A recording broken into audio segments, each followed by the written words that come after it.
The meta has shaken up again, and some heroes that haven't been used much are now stepping up in this patch. So in this video, we won't simply list them one by one, we'll also cover the best item and emblem builds, plus pro tips and tricks for each hero. First up is Gloo, who currently ranks number 8 on the ban list in Mythical Glory and above. His recent revamp made him a lot more versatile and honestly kind of broken, mainly because of the changes to his second skill. For those who don't know yet, Split Split, which used to be part of Gloo's ultimate, is now his second skill. The devs renamed it Spread Spread, and this reworked is one of the biggest reasons why Gloo is dominating the meta right now. Not only does it immobilize enemies, but Gloo also becomes untargetable while casting it, which makes it even more unfair. So if you time it right, you can dodge almost any crowd control using this skill. And it's not just crowd control. He can also dodge damage from skills like Brody's ultimate, and even crazier, Hayabusa's ult. Gloo can actually interrupt the animation of Shadow Kill, which is pretty frustrating for Hayabusa mains. Another great thing about Gloo's second skill is that it resets the turret's aggro when you cast it, and instead of hitting Gloo, the turret targets the little Gloos. But of course, if an enemy walks up and takes damage from the little Gloos, the turret aggro will switch back to you. And that's not all. The little Gloos can even block skills like Johnson's ultimate, and Changa's ult that really struggles to eliminate the little Gloos, even after landing multiple hits. And of course, Kimmy's regular basic attacks get blocked, but her enhanced basic attacks can still pierce through. Take note that if you use skill 2 on the same spot as your skill 1, Gloo's body will leap to that location together with all the little Gloos.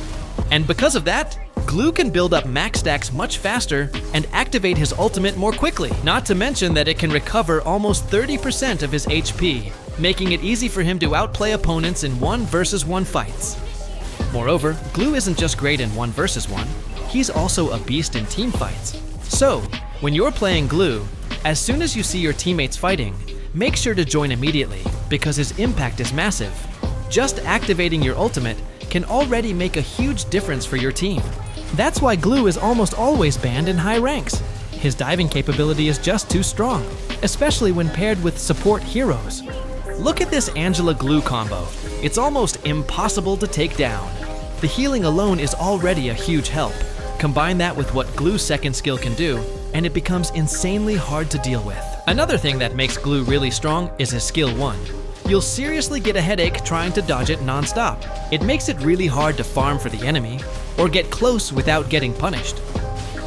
But of course, just because Gloo is meta, doesn't mean he automatically wins every lane. If your opponent knows how to counter him, you still need to play strategically. After buying boots, Cursed Helmet and Glowing Wand are the main items that work best for Gloo, as they boost his damage output significantly, allowing him to deal more burn damage with his skills. However, if you're in a situation where you keep getting killed and need to be tankier, your priority should be survival, so feel free to adjust your build. For example, if there's a Fanny, you can buy Dreadnought armor early to reduce her skill damage, or get Athena's shield to survive against burst mages. This is because Gloo can really sustain with a proper tank build, especially when you have damage dealers backing you up, just like what Sanford did against Aurora Gaming. He even managed to maneuver the Lord toward the mid turret while soaking up all the damage the enemy team was throwing at him. And that crazy base defense helped them secure the win.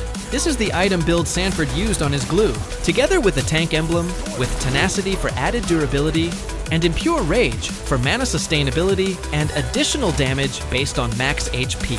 But if you prefer the first build I mentioned, here's the full setup for him. Just be careful if the enemy picks Vexana or Faramis, as they can one-shot you, so make sure to build magic defense if they're picked after you. Next is Kimmy, who received a slight but necessary nerf to her ultimate to prevent her revamped damage from becoming too dominant. She's currently ranked number 9 in highest win rate over the past few days in Mythical Glory and above.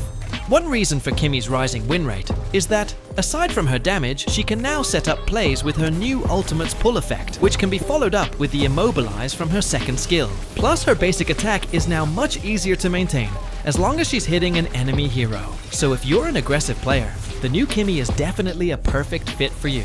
And it turns out, Kimmy also works well in mid lane. because she can clear waves quickly, which means she can help other lanes quicker, given that she has decent crowd control now, plus multiple slows and damage. And unlike gold lane Kimmy, who's stuck farming early on, mid lane Kimmy can help with the turtle take. And as mentioned earlier, her CC, slows, and damage will be a huge help in those early skirmishes. The slow and attack speed reduction from Weakness Finder is also a good addition, as she constantly triggers it since all her hits count as basic attacks. This brings down the cooldown of Weakness Finder to just 3 seconds, making Kimmy super hard to approach or get away from.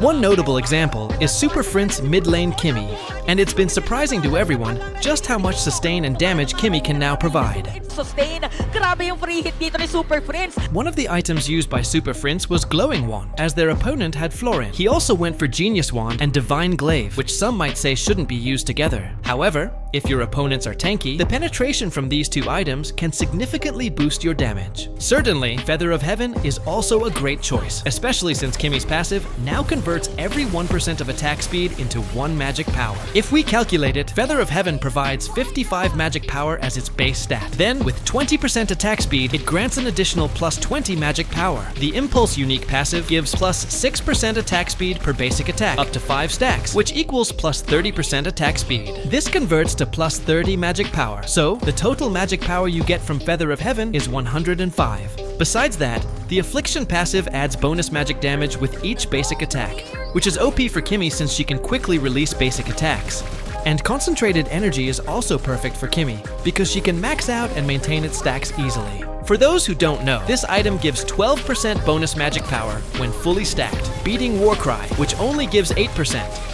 You can use this item in the gold lane, but if you're playing mid, especially when the enemy has strong healing, then Glowing Wand is a must. You should build it first, just like what Super Frint's did. Meanwhile, in MPL Indonesia, RRQ Hoshi's Toyi went for Concentrated Energy and Sky Piercer as his first core items, which also worked really well in the gold lane. The early spell vamp from Concentrated Energy and the kill secure potential of Sky Piercer worked perfectly. He even secured a Maniac to win the game. On the other hand, Onyx Sans used Quantum Charge in the mid lane instead of Weakness Finder. And yeah, it was a good option if you want more mobility because of the bonus movement speed, and the HP recovery is also really useful for sustaining the lane. So, as long as Kimmy isn't auto-banned yet, don't hesitate to pick her in your matches, because the new Kimmy is insanely strong and unfair right now, especially since pro players are already showcasing the best items and emblems for her. A quick tip for Kimmy, her skill 2 and ultimate grant 40 energy per hero hit, and you need 100 energy to activate her enhanced basic attack. So if you land both skill 2 and ultimate on 2 heroes, you'll quickly trigger her enhanced basic attacks, and hitting 3 heroes with either her ultimate or skill 2 alone is enough to trigger it. Another tip is, if you're having a hard time aiming with Kimmy, you can just tap the attack button rapidly. No need to aim manually. She'll automatically target enemies like the normal basic attack on any other hero. Next up is the most powerful support of this patch. Currently, the most banned hero in Mythical Glory, with almost 100% ban rate. Kalea is also ranked number 5 in overall hero win rate, and she has a very high contention rate in the pro scene as well. This is because Kalea's crowd control is incredibly solid, lasting so long that if you get caught, there's really nothing you can do unless you have Purify. Aside from her long duration stuns, her healing is also impressive, and the best part is that her heal also deals a decent amount of damage to enemies. She's like a mix of Gatotkacha, Kaja, and Rafaela all in one hero. Kalea has been in the top bans for over a month now, and she hasn't been nerfed yet to maintain the hype around her Sakura skin. However, with the upcoming updates, it's almost sure that Kalea will get a big nerf to remove her from the ban jail. For her item build, it's highly flexible and depends on the enemy team composition. For instance, Brusco from Onyx PH uses Conceal Boots with Dominance Ice and Oracle for team utility. However, in certain situations, they opt for Fleeting Time when they are ahead in resources, and when Kalea can't easily be burst down. Another build is Favor Boots and Thunderbelt, which focuses more on healing. The slow from Thunderbelt helps Kalea keep enemies within her water zone, while healing her team with her passive. On the other hand, the pick-off type Kalea with Conceal Boots, Flicker, and Pull Yourself Together is much more commonly used, especially now that Pull Yourself Together can reduce spell cooldowns by up to 20%. making flickers cooldown only 96 seconds instead of the usual 120 seconds. Just a quick tip before playing Kalea, make sure to maximize your passive, which you can activate by using your skill while inside the water zone. And of course, we can't forget Floryn, who is almost auto-ban in this patch as well. Just below Kalea, Floryn is ranked number 2 in the ban rate and also holds the second highest win rate among all heroes for the past month. This is because of Floryn's super unfair healing, which can be very frustrating, not just for burst-type heroes, but also in extended team fights where her sustain becomes a huge problem. The crazy part is that none of the healing reduction items, like Dominance Ice, Glowing Wand, or Sea Halberd, can counter Floryn's ultimate. You will notice here that one Layla has Life Bane, or the passive of Dominance Ice, while the other one doesn't, but they still receive the same amount of healing. That's because Floryn's ultimate removes all healing reduction effects for 2 seconds, making it one of the most broken skills in MLBB. On top of that, Floryn recently received a buff that made the range of her skill 1 and skill 2 equal. And this is a huge deal because she no longer needs to move closer just to cast her skills. Additional information, the teammate you give the Flower of Hope to will receive a shield every time you heal them. This is a huge advantage for certain heroes like Hanabi. Each time you heal her, she gains a shield that makes her immune to crowd control. And aside from that, the ally you give the Flower of Hope to also deals bonus magic damage every 6 seconds. That's why it's usually given to the jungler first, to help them farm faster and rotate more quickly. The trade-off is that Floryn can only equip 5 items, but it's still worth it since her Lantern of Hope scales with her level anyway. Just a quick tip, if you're healing an ally from afar while checking the map, make sure you're in a safe spot, or you'll end up just like me.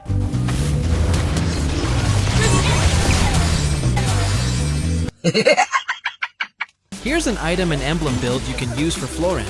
Take note, the higher your magic power, the stronger her healing becomes. But if you're getting burst down, even while staying in the backline, and enemies are clearly targeting you, you'll still need to build anti-burst items so you can survive longer in team fights. Next up is Selena, currently the most annoying mid lane hero and ranks just behind Gloo in the latest ban rate charts. Personally, if you ask me who I always ban in ranked, it's definitely Selena. Particularly when the enemy is the first pick, and here's why.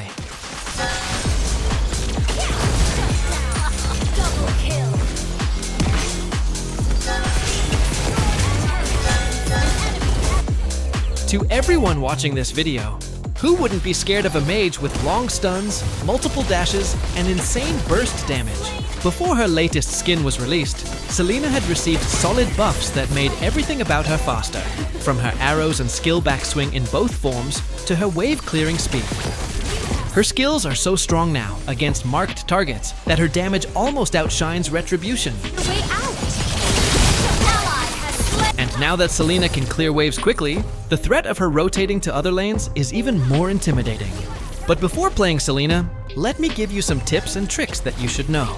First one is during the leash, place an abyssal trap early. Then, about 4 seconds before the jungle monster spawns, activate Soul Eater and use it immediately when the monster appears.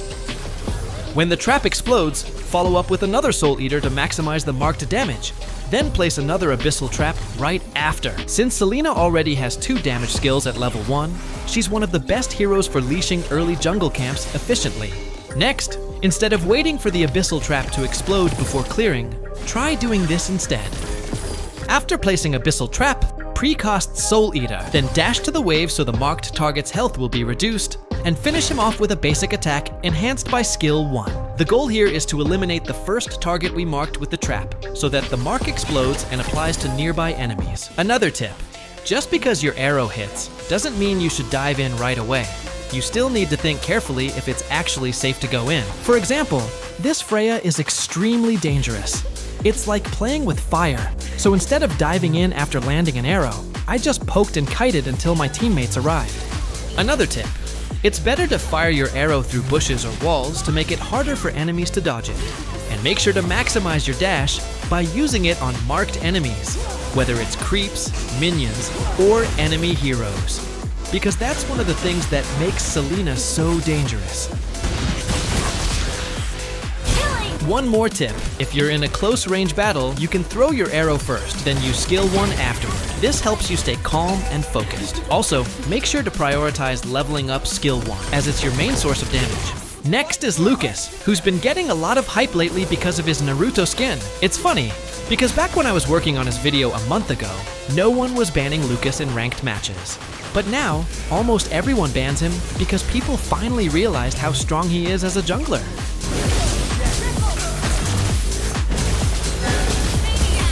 And since he just got a new skin, he still hasn't been nerfed. So if he's open, don't miss the chance to pick him because his skills are seriously broken.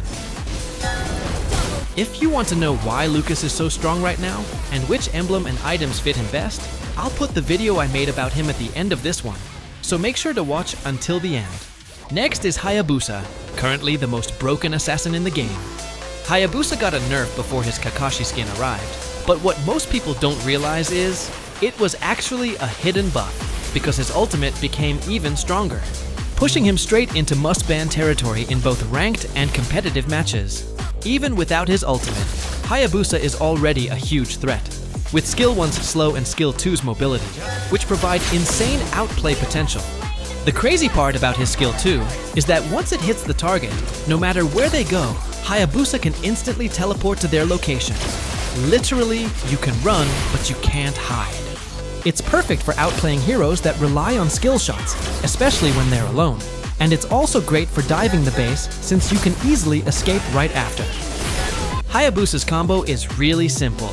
Just make sure your Skill 2 hits, then follow up with Skill 1 to start building up stacks. Then back off to one of your shadows and wait for them to use their dash or blink before going in again. When you go back in, make sure your target has 4 stacks of your passive for extra 20% damage. You can use Skill 1 again to complete the stacks. Finish it off with your ultimate, then back off using one of your shadows to escape safely. Most of the time, this is the combo you'll use, so make sure to aim your Skill 2 properly since it's the key to pulling off the combo.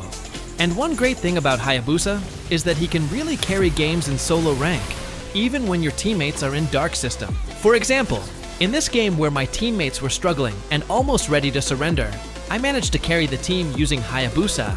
This just proves that you can really carry a team if you use meta heroes and have a mindset that refuses to lose. Next up is Fanny, a hero that never leaves the meta. Unlike Hayabusa, Fanny is one of the hardest heroes to master, which is why only a few players attempt to main her. With Fanny, you really need to invest a lot of time in practicing and mastering her advanced cable routes, because without proper control and precision, you won't be able to fully unlock her insane mobility, damage potential, and map presence. My tip for Fanny is, if you're going to practice, do it in Classic.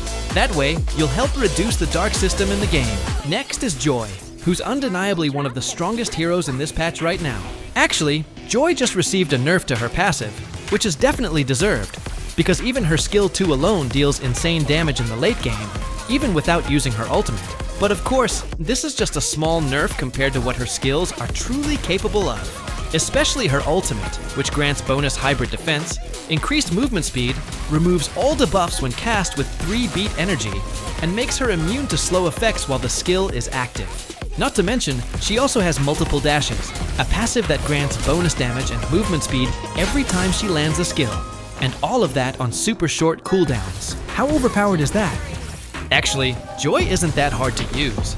You just really need to familiarize yourself with and master how to maneuver her dashes. And every time you engage, those small jungle monsters are really important because they help you get a momentum and regain 2 dashes before you dive in. Although you can use Skill 1 as a dashing tool, it's sometimes hard to go in solo because everyone's targeting you, and just one stun or immobilize can mess up your beat. There are also times when the enemy is about to die, and just using Skill 2, even if you're not in beat, is enough to help you get out quickly. You can also use the minions to gain 1 beat energy in the late game before you engage, considering that the enemy's skills and basic attacks hit much harder, and diving in without your ultimate is very risky. Take note, guys, the first dash doesn't give you beat energy, but the second dash does. Those first 2 dashes are the most important, and enemy minions or creeps will be useful for that. Once you've done that, the last 2 beats become easier, because you can just use Skill 1 to gain the second beat energy, and the final beat energy doesn't need to hit anything. Temporal Rain is the best emblem for Joy, since it helps reduce the cooldown of her Skill 1 and Skill 2. Once your ultimate duration is over, Temporal Rain allows you to dash again immediately, making it feel really unfair. And next is Hanzo, who's also a very strong jungler right now. His ultimate is way too powerful, Not only does it have a super short cooldown in the late game, letting him spam it non-stop, but it also deals massive damage. His ultimate is also a huge help now, especially in sudden fights nearby, because unlike before, enemies can no longer hit his main body while he's using it, making it easier to outplay or micro them. Although Hanzo usually can just picks off enemies one by one early on, and his true power really shows in the mid to late game, it still feels unfair that he can eliminate a hero and escape right after, just like a true ninja. Here are the item and emblem builds for him. You can also use Warcry together with the Trinity build. Trinity build works well on him because his second skill counts as a basic attack, which triggers item effects that apply to basic attacks. But since these heroes I mentioned are really strong, they're always top bans in Mythical glory. So here are some alternative heroes you can use for each lane. Of course, on jungle, we got Suyou. Although he got nerfed, he remains a solid choice. Actually, Suyou isn't that hard to use for those planning to try him. You don't need to memorize his 69 kind of combos or anything like that. You just need to understand what his skills can do, depending on the situation, and know which skill to use. Basically, his fighter form with Susanoo is for team fights and engaging, while his assassin form is for quick kills. There's quite a lot to explain when it comes to Suyou, so if you're interested in a full in-depth guide, just drop a comment down below. Next is Yi Sunshin, who recently received a buff, and then received another one again. His ultimate's cooldown was reduced, and its duration was extended, clearly showing that Moonton is really pushing YSS to become meta again. You can really feel how much stronger YSS is now, because of the recent buffs he received. His ultimate has improved overall. Although it lost its initial burst damage, it's now much more effective in team fights and head-to-head duels. With all these consecutive buffs, Yi Sunshin might become a popular pick in rank and pro scene. And what do you think about YSS in the gold lane? For other roles, you can check out our video on the best solo carry heroes, since not much has changed with them anyway. If this video helped you, don't forget to like this video and subscribe our channel.